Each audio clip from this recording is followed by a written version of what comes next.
The reasons why we train the neck, okay? Number one is reduce head trauma, right? Will we all agree that we do not want our athletes hurt, okay? The second thing is the influence of speed. Most people don't understand this. That is my game. If you want to talk about like what is my cup of tea and what, you know, is something that I know at a very high level, from the Olympic level all the way down to the NFL Combine, which is a huge drop off in quality of speed and performance and the efficiency, but all the way down to an 8-year-old in their development process.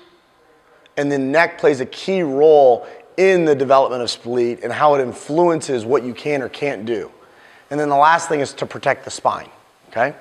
The spine is what kind of channels in our entire central nervous system, which is what's going to be able to create power output for the athlete and then also deal with so many other injuries. Once you have a spine injury, your life changes, okay? People ask, what are the side effects of head and neck training? That's one of the biggest concerns in people in the weight room, right? It's like, if I lift, then that's great, but will I get tight and will I get bulky? If I clean, will I get hurt because my athletes aren't doing it right? If I do certain types of training, is it going to be good for me or not? What are the side effects? You jump higher, you run faster, you hit harder. Would we agree that those are pretty darn good side effects as a football team? And what happens is most people don't understand the benefit. They're just thinking about we need to train the head and the neck because, you know, mom and dad are getting pissed off. They're getting worried. They don't really know what the heck they're talking about.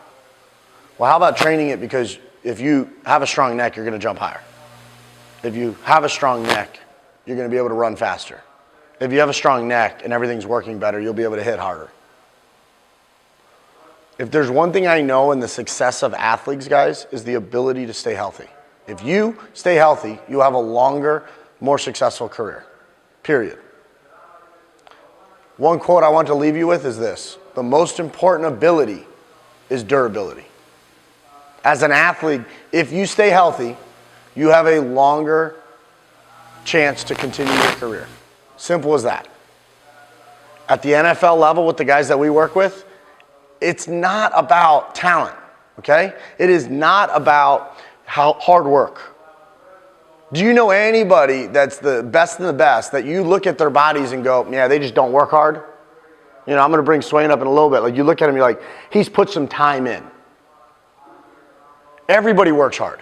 When you start talking the NFL level, it's the 1% of the 1% already. And it's starting to get smaller and smaller every year. There's only 2,000 athletes that play in the NFL. Less than that. Just about 1,800. That's a very, very small club. So we're not talking about hard work. We're not talking about talent. We're not talking about any of those things. They already have talent. They're already fast. They're strong. They can move. The bottom line is if they're hurt, the career ends. And it's also not the 1-2 big career-ending injuries that's the problem. It's the amount of injuries that build up that you don't take care of over time.